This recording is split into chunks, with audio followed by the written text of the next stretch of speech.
Mr. Mbalula, Samkele Masego from the SABC. Mr. Mbalula, two questions. First and foremost, on the issues pertaining to the national dialogue, the supposed perceived standoff that is there between former President Mbeki and President Ramaphosa, what would you attribute that particular seemingly standoff where it may be perceived as if the former president is undermining the current sitting head of state for him not to be part of a national dialogue that ultimately speaks about his administration and previous administrations? What would you recall or characterize this particular standoff between these two gentlemen who are, one is an ex-officio member of your NEC and one who's an NEC member currently? Your national chairperson, Kwere Mantashe, characterized it as someone who's failing to let go of the handle whilst he's no longer in power. Then secondly, on the regional conferences, what's the update on the report of the team that was set up to investigate the regional conferences that took place in Limpopo? What is the status of that report? Have you finalized it? What is the verdict on that particular report? Then lastly, on the issues pertaining to the geopolitics, particularly around President Ramaphosa, the United States, Russia, Ukraine, what was the discussions centralized around with President Vladimir Putin and the EU leaders that President Ramaphosa spoke to last week after getting that report back from President Putin? Thank you. Thank you very much. No, thank you very much for the questions. SABC national dialogue and the standoff between President Mbeki and President Ramaphosa and the remarks that were made. First, as the ANC, we don't understand, we have not understood the withdrawal from the convention of the foundations as a standoff between the former president and the current president. There are issues that have been raised by the foundations that did not participate in the convention, and we believe that those issues are being attended to, and they must be engaged. President Mbeki is among the architects of the idea of the dialogue long before the elections and after. And he sits in our NEC and he has made his views very clear in relation to how we must, as an ANC, first and foremost, characterize and define our relationship with the dialogue. And fundamental to that, which we agree with him, is that this dialogue is a dialogue of South Africa and led by the citizenry, and it's not ANC-led or any political party for that matter. So we agree with him with regard to that. And if there are issues of misunderstanding in the convening, we believe that those issues can be resolved. And we are encouraged by the developments that the EPG, Eminent Persons Group, has been engaging. And it looks like they will find each other. And we welcome that.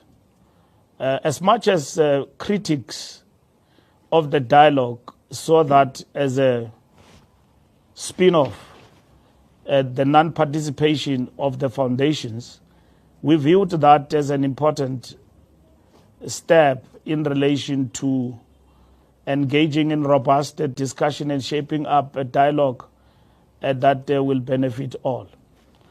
And those matters are being attended to. So every time President Mbeki has got a different view or raises his views about the discourse, we should understand them as views in the discourse, which are constructive. And as the ANC, whether he raised them inside the ANC or outside, we are fortunate to have somebody like him in our terrain, and also robust in terms of engagement. In this instance, we don't view such engagements as a standoff. We believe that these are matters that are important, that must be engaged.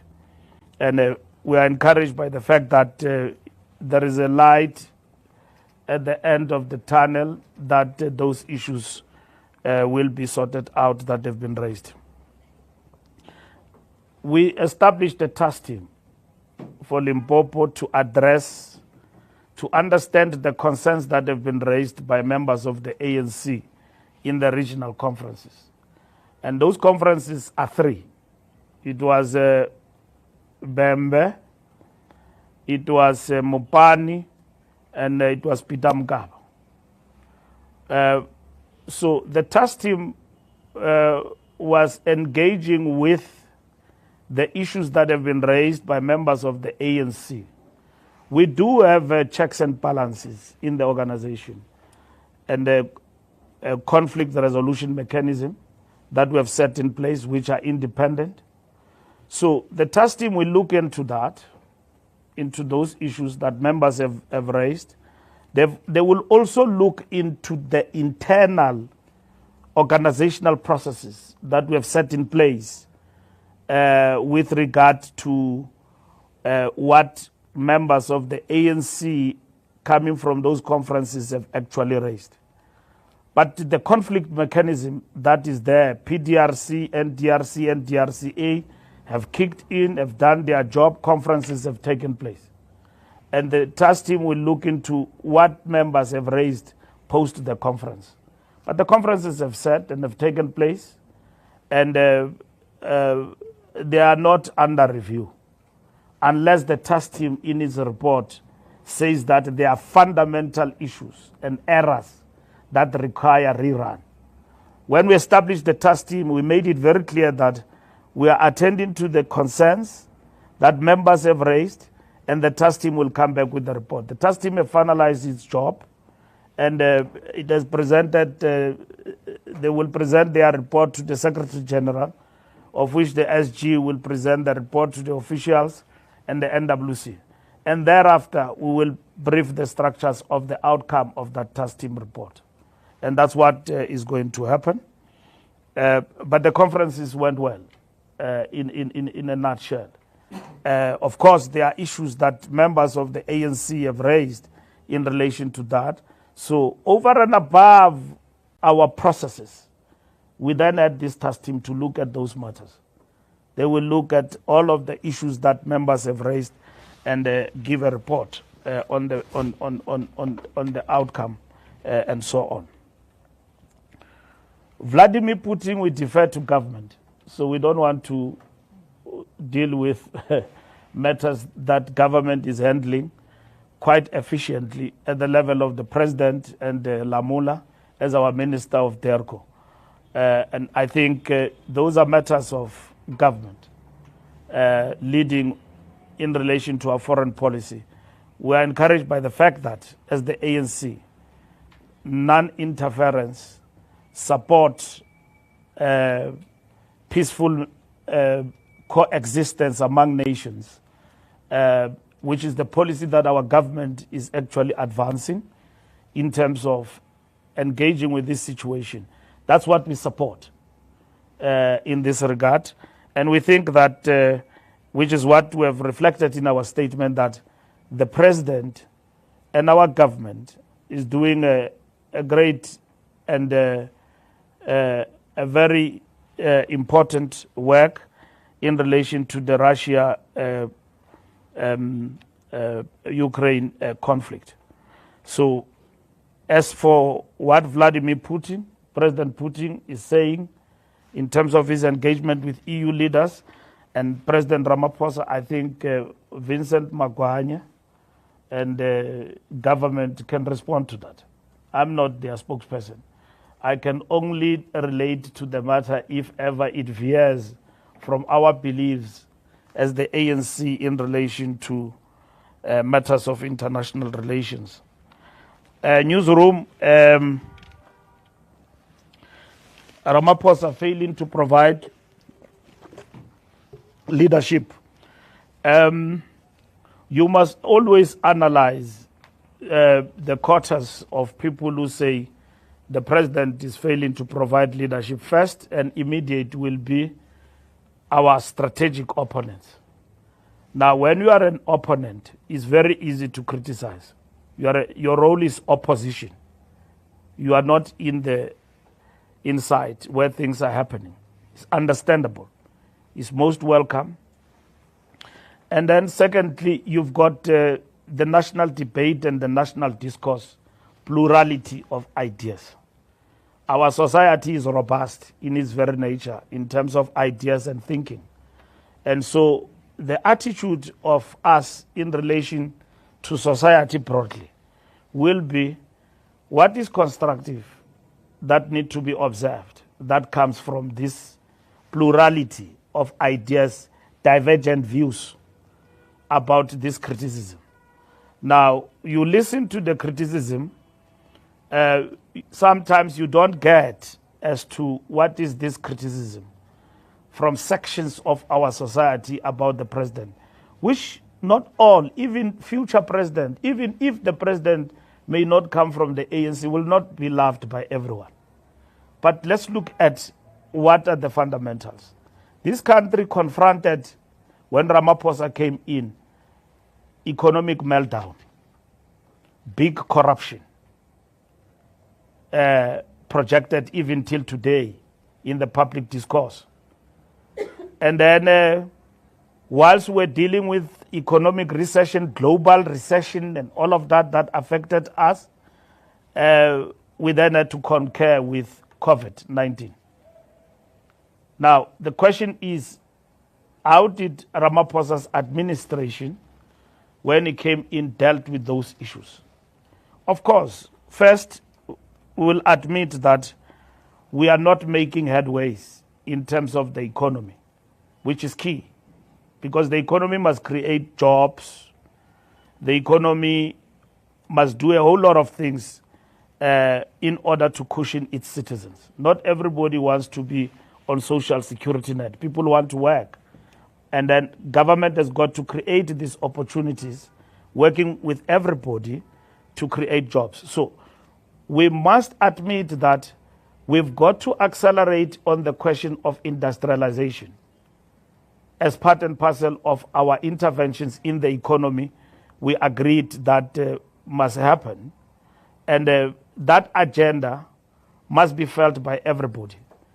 We have seen industries disinvesting in our country and all of that at the moment when we thought they will actually come in numbers and invest in our economy.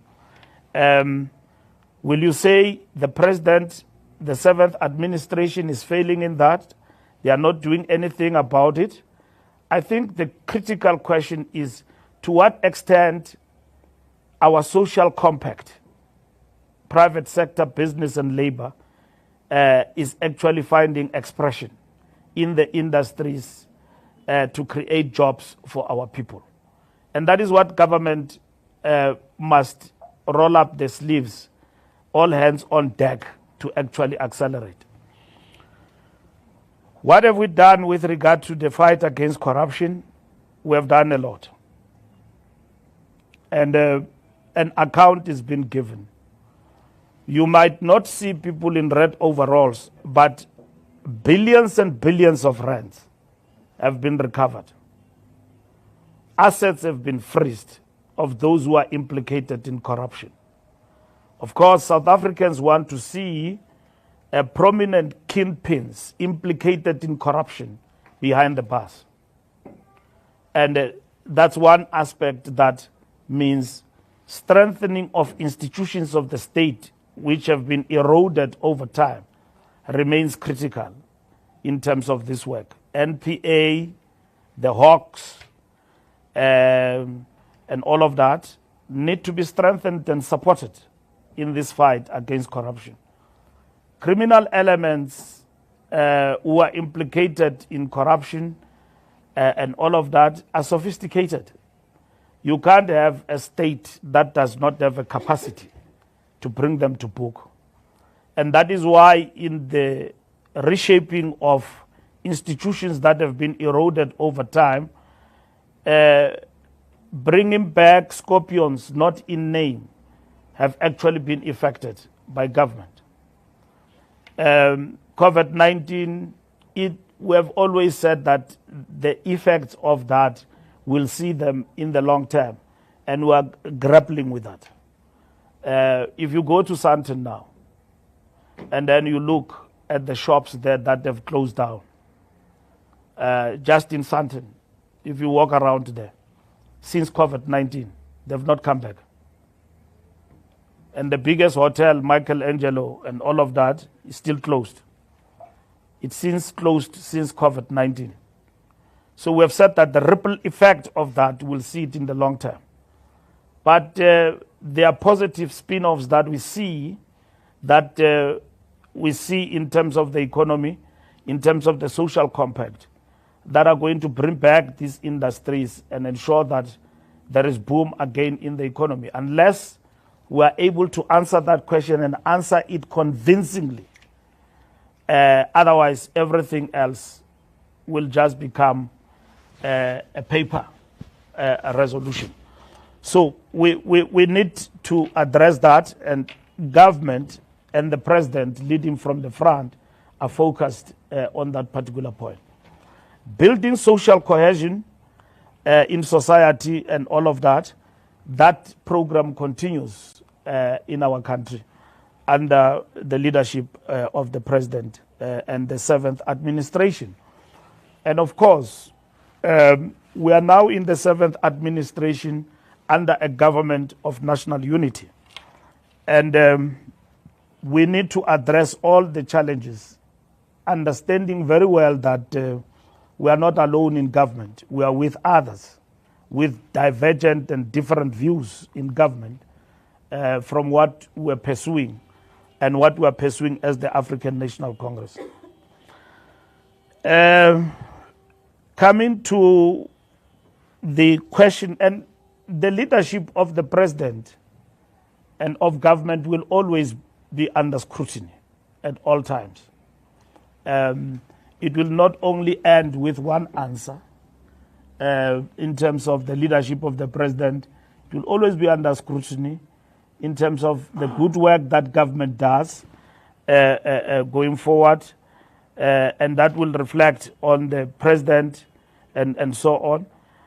So that work is continuing, whether good or bad, but the scrutiny of leadership of the country, that will always be done.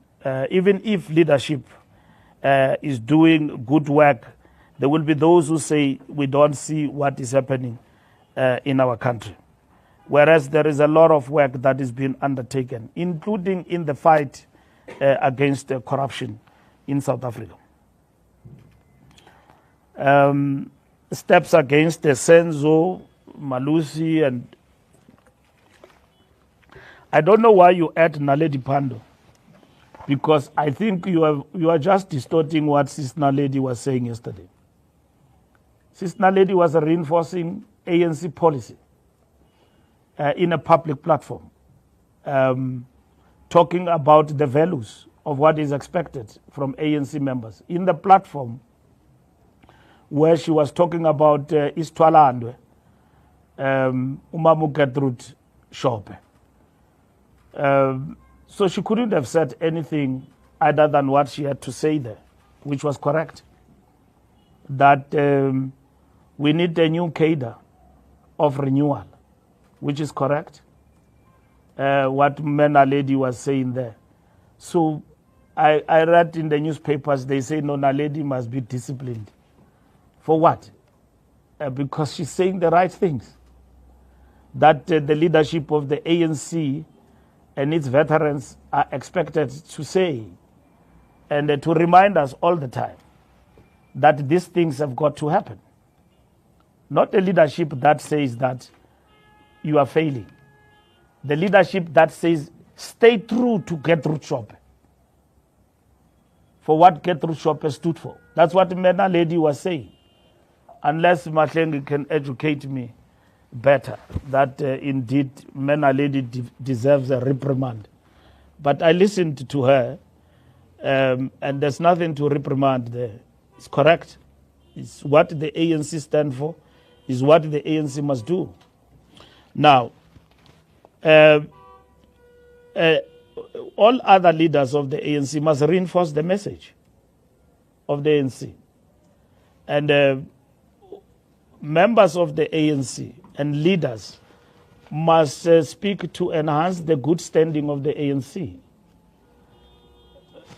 Let's start with Naledi Pandor. Gertrude Shope, celebration, 100 years of Mam Kate, our stalwart, is Twaland. Great remembrance. Women of the ANC and society are there. What are you going to say there? You are supposed to be reminded of this person, what she stood for, and what we need to do. Media was quick to counterpose and distort and use AI about what Mama Naledi was saying when he was talking about leaders and what is expected of leaders, and that leaders must provide answers, and then they must lead from the front, and then they said Ramaphosa. And whereas he was challenging the entire leadership of the ANC and say, we are supposed to provide answers to the people. Isn't it what is expected of us? That is correct. It is expected of us that we must provide answers to the people at all material times, starting from President Ramaphosa downwards, leading from the front. President Ramaphosa can't provide answers alone. He provides leadership from the answers that are given by the collective he leads with. And if President Ramaphosa come across as not giving answers, it's a reflection on our collective as a leadership. If anyone were to say that, it's a reflection on us as a leadership. And in this particular instance, to very complex issues that confront us as a movement today, it is important that the leadership must be agile, must be dynamic. And we can only do that through collective brain, not alone. Coming together and say, here is a problem of unemployment. How do we overcome that? And then if leadership have reached inertia in terms of thinking, ceiling, then it's a reflection on the common, it's a reflection on the leadership. So, Mama Naledi Pandor did not veer anyhow from what is expected from her as a leader and a veteran of the ANC. She spoke like a veteran on the occasion that honored the veteran of the ANC. In my view, she was not even most quoted, she was distorted, to say the least.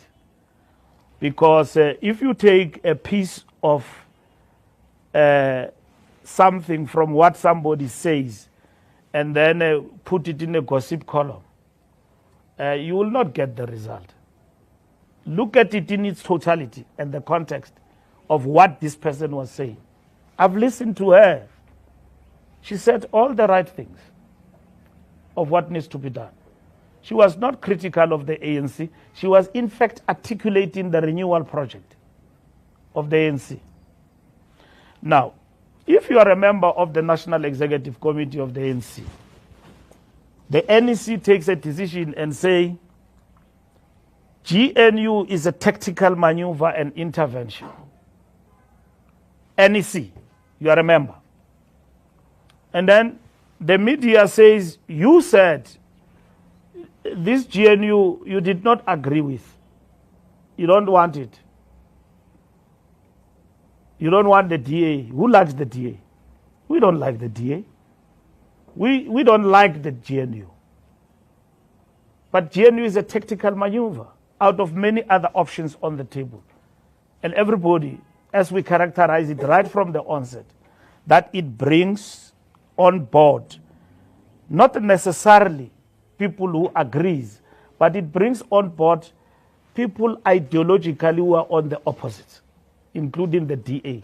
All the political parties who are there are ideologically on the opposites. Majority of them are opponents of the ANC, including the DA, Freedom Front Plus, and all other parties that are there. Very few chose not to come in for their own reasons. But we have said as the ANC, GNU is not a strategic end, it's a tactical maneuver. It means at some point it will come to an end. If it comes to an end, the GNU, because others decide to withdraw, all of them, and leave the GNU, that will be fine. But GNU, from where we stand, will come to an end because the masses will define what must happen for this country. And the ANC chose the path of the GNU. Now, that is a decision of the National Executive Committee of the ANC, that all members of the NEC are bound by it, and members of the ANC are bound by it, even those who don't agree with it. Like I explained to you earlier on, that we had many options on the table in terms of government of national unity. We had minority government, we had an option of an election. We had co-governance between two political parties and all of that. But we chose GNU for everybody to come and participate. So in this particular instance, it is a position of the ANC, unless it is reviewed by the National Executive Committee of the African National Congress. We don't have dissent in the organization around that. We do. There are members of the ANC who said, no, we don't understand. That's why, as the national leadership, we went to the ground and explained to members of the ANC why we took that decision as the African National Congress. In the moment that we are in as an organization. So members of the National Executive Committee have got a burden unto themselves to explain this difficult decision of the organization. In 1990, the ANC goes to Groote and meet with the apartheid regime and pronounce on the Groote minute. And Chris Hani is in Transkei, confined there by the apartheid regime and all of that. And then well looked after there by General Olomisa. And then he wake up as a leader of the ANC. Here is Mandela and the rest of the leadership with de Klerk and so on. Chris Hani says, when he speaks to us, that when he saw that, he was aggrieved. He started to remember many comrades who perished in the camps and died as members of Umkhonto we Sizwe. And here the ANC comes and announces that the armed struggle is suspended. It was even before the Groote minute, I think. And then here the ANC leadership announces that the armed struggle is suspended. But Chris Hani says, as a disciplined member of the ANC, I had to abide by the decision that I was uncomfortable with. Okay? That decision was uncomfortable. Chris Hani says that the Chief of Staff of Umkhonto we Sizwe, a member of the National Executive Committee of the ANC, the General Secretary of the South African Communist Party. Now, the ANC arrives at the elections in 2024 and then achieves 40%. How do you govern with 40%? Are you going to reset the button, start the elections, and do all of those things. The organization says, no, we don't go for Grand Coalition, we go for GNU, which must actually take us over the line and defend the National Democratic Revolution. Now, leave the title. Let's look at the GNU and the NDR today. Has the NDR been suffocated by GNU? To a certain extent, yes. It has suffered a setback because we can no longer take decisions that we wanted to take to accelerate transformation on our own. Even passing the budget, you could see. Whether you like it or not, you can't pass it on your own. It has to happen with others, the greater participation of others. But the ANC has been able to do things that affirm the National Democratic Revolution. Somebody writes on social media and say, I don't understand how this becomes a sellout position when this government have implemented NHI, have implemented Bella Bill, and is going on, and then expropriation. Why we are hated today by sections of our society, and if you look at those sections, are people who are anti-transformation. And under the government of national unity, the ANC with its 40% have held on to the acceleration of transformation, which we call the National Democratic Revolution in South Africa. So where is the sellout position there? Let's not debate what is black or white in the GNU in terms of what is the DA and everybody else. Let's debate where are we failing to advance the NDR. Of course, we've got constraints, and we must fight back from this 40% going forward. So I'm saying to you, there's no discipline. There's nobody who's been disciplined. People have been reminded and have been reprimanded. There's no discipline. If we take a person to a discipline, is when we take somebody and then charge that somebody. The National Executive Committee have said that those who cross the line undermine the cohesion of our organization, deliberately so. We must quickly confront them by all means. We must draw the line, and that's what we have done. And that's why we have reminded NEC members that you are going astray. They are not being disciplined. But should you continue, we've got no option. We'll have to take you to the DC. That does not mean that people cannot go to your podcast, cannot go anywhere and be interviewed and all of that, but stay online in terms of the decisions of the organization. You cannot become an independent member of the NEC or an independent member of the National Executive Committee. And I wish to make it very clear that if NEC members, who some of them are notable figures in society, they are great political influencers that you as the media tap on their knowledge from time to time and wish to engage with them, which we appreciate as the ANC. Nobody's debarred from engaging. But when they do that, they must bear the responsibility that they've accepted in a conference of the ANC to become leaders. And leadership comes with responsibility. You are not independent when you are a leader. You've got to lead from the front. You've got to explain the most difficult positions of the ANC. You don't become a populist. I saw one thing today where there was a fake about Makura.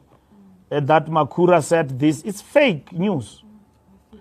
And then Makura was able to articulate that, no, it's fake news. And then we're able to check even with Citizen. There is no such. Citizen said, no, we never published such a thing about Makura. And then we put a sticker of fake news. And Makura himself did that. Now, if I am Balula, I go to Lunga. He interviews me at Mail and Guardian and distort me. Like somebody distorted me and said that I said ANC will be 30%. The onus is on me. The onus is on me and the publication to clarify that I was distorted. I went to a publication here, TV, and then after I've left, they said I attacked General Mkhwanazi. And then somebody on Twitter insulted me based on that. And then I clarified that I didn't. I said what Mkhwanazi is raising borders on lawlessness for the country and a banana republic, and it must be investigated. Not Mkhwanazi. Maybe English, we don't understand it properly, all of us. But that's what I said. I said that the things that he's talking about suggest lawlessness and borders on us being a banana republic, and that must be investigated. And then somebody said Mbalula is attacking Mkhwanazi. He says that Mkhwanazi, Mkhwanazi is promoting banana republic and everything. And that was clarified. I was interviewed, not Mahlenge, me. I've got a responsibility with the publication to clarify that matter. So I cannot clarify matters of NEC members and their statements in secret. They must, if you are misquoted by a newspaper, write a statement and say, Lunga, SAPC, you misquoted me. And that is why I am defending Naledi Pandor here today, because she said all the right things on behalf of the ANC. As a veteran, I'm very proud about what she said. That's what all leaders and veterans of the ANC must continue to say, especially on platforms like those. If you tell us as a movement, for instance, which you are on the platform of Mama Katie, you've got to say the truth and constructively. And that is what it is. And that is the renewal program of the African National Congress. But you can't be an independent member of the National Executive Committee. And members of the NEC said we must deal with that particular matter. UFM, I've clarified the issue of Naledi Pandor. Reset on the GNU button. We are going to reset the GNU button. We are mandated by the NEC to do that. We are going to engage with our partners in the GNU about resetting the button. We said we are going to do that post budget. We have not done that. We are going to engage on that. We've got to revisit the statement of intent and a whole lot of other issues. So in the next 2 weeks, we are going to be engaged in intense discussions. We don't have a GNU with one party. You can have ANC and maybe followed by DA and others, but we've got a GNU of 10 political parties. And that's where we are going. And then we will also engage with those who are not part of the GNU. And that's what is important for us. But resetting the button means talking to everyone. Mail and Guardian, polls. We are not arguing with polls.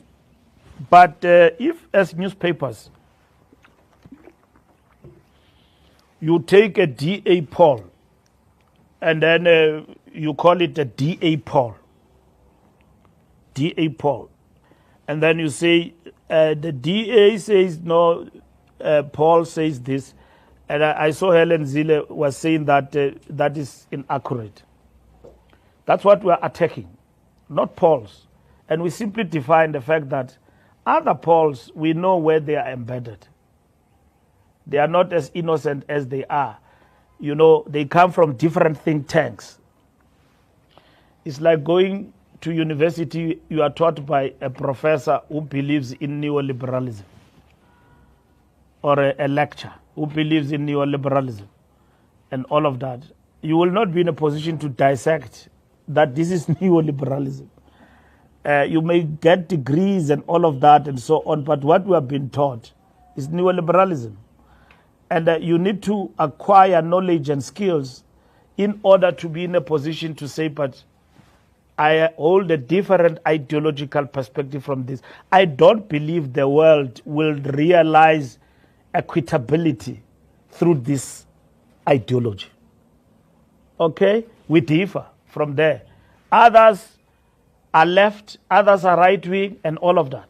But, so, what we are able to dissect is that we've got the tools of analysis that enable us to see what is neoliberal, what is left, and all of that. And me, I subscribe to this. And some of these policies and ideologies have failed elsewhere. And in this particular instance, we had to go back and reset the button to say what is the best going forward. Even countries have evolved and so on and so on. So we need to understand that Paul's Lunga are not as innocent as they come. But as the ANC, we reiterate the fact that we don't argue with Pauls. And what we are challenging is the DA Paul that seeks to affirm themselves and promoted by the media as holier than thou. It's quite interesting that you wake up on a Sunday, a DA poll is in the front page of a newspaper. And then it says that the ANC will get 30%, and it comes from a particular stable. Isn't that interesting? At least try to be clever. Don't be so blunt. You know, a reputable newspaper promoting a political party poll and say to society, ANC will get 30%. What's that? Where is your non-partisanship? And Anisakwazi knows Bamba. Siyayazi anisifuni. You want us to go down. But the fact of the matter is that you are now becoming blunt and you are frustrated, actually, that this ANC is still around. Okay? We will fight for our position. It's not a given that the ANC will stay at 40%, it will not go down, or and all of that. We know as the ANC, it's not a given. We've got to work for our people and harder. And that is why we are even hard on ourselves, even about our own behavior, by our cadres who are going wayward. We are harder because we've got to come back. And that's why when others want to entertain things like leadership issues, we are harder on them, even on ourselves, because we know that we have been lured into a route that will actually put us on another level, not to focus on what we are facing with. There are people who don't see that the ANC is in a difficult moment, including some of, and others are doing it deliberately. They are right inside the ANC, and they are doing it deliberately, and we are not going to allow that, at least as this leadership.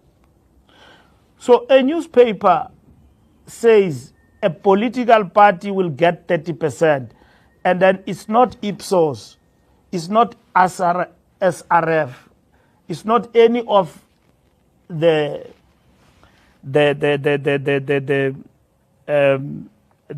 research institutions out there. It's a political party. So will you, if I give you a poll, Lunga, you ask me, what does the ANC poll? We are starting from September. We'll be polling. Will you take my polling and put it on the front page of Mail and Guardian and say the DA is polling at 10%? Is going down, so says the ANC polling. You wouldn't do that. You're not going to do it. So all what you are doing in simpler terms, you are promoting DA and then using your newspapers. Because ideologically, in your newsrooms, you have already taken a stand as to where do you stand. And that's why anikwazi nokuzibamba senizikhupha nje lezi zinto manje in your name, and then is just, I won't mention newspaper's name, it's a newspaper name, and then you just put it there. And then it's credible in the eyes of the voters that the ANC is going down. So says who? DA polling.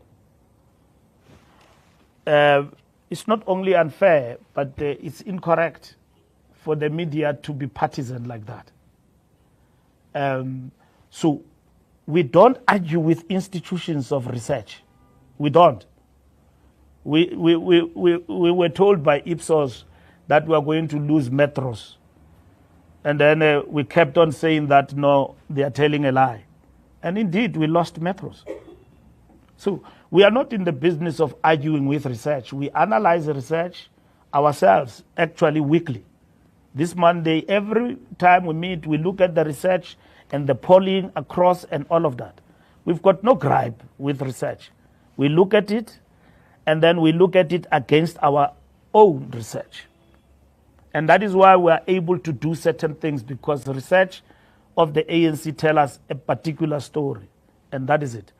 All what we are raising here is the fact that let us not shape the narrative unless you have surrendered your independence to become partisan and become mouthpiece of certain political parties, unless you have surrendered. But from where we are still dealing with an independent press. That's what we are talking about, Lunga. Discipline. Look, the ANC discipline is owned by its own by ANC members. We enforce it, but it's owned by its own members. And members of the ANC have conducted themselves very well, as opposed to where we were some time back. Even though some may have issues with conferences and all of that, they've held back. They've acted with restraint and believed in leadership when it engages with them. Because the public image of the ANC has been affected by internal squabbles of the ANC. Research tells us that South Africans are tired of ANC infighting. And we have reduced on that. That people of the ANC go to a BGM and miss each other with chairs in the BGM. It gives us a wrong image. It happens in Polokwane, recently in a conference. There was a few members of the ANC who fought there and then gave us a bad image. And you media covered that extensively. So we have had to deal with that from a point of view of discipline, because that's when we have to enforce the party discipline. But discipline, how we understand it, political discipline, is that a member of the ANC must embrace discipline. You must assimilate. It must be in you. You must know, like an ordinary folk who go to a church like ZCC or Zion, no? That you don't have to tell them about discipline. Magafaki spell it. It's a definition of discipline. You already know that this person will not do the following practices. The same as in the party like ours, the ANC. An ANC member, I was talking to somebody who's an ANC member, who marched in front of council offices and insulted ANC councillors who are his comrades, and a horrible, horrible swearing, right? And then you expect, and wearing an ANC t-shirt. And there was another one who was having a lot of money with our t-shirt and then dancing like this. And then when I asked him, what are you doing? He said, no, he got the money from the casino. He was just having fun. I said, but an ANC member with the t-shirt, and that t-shirt went viral.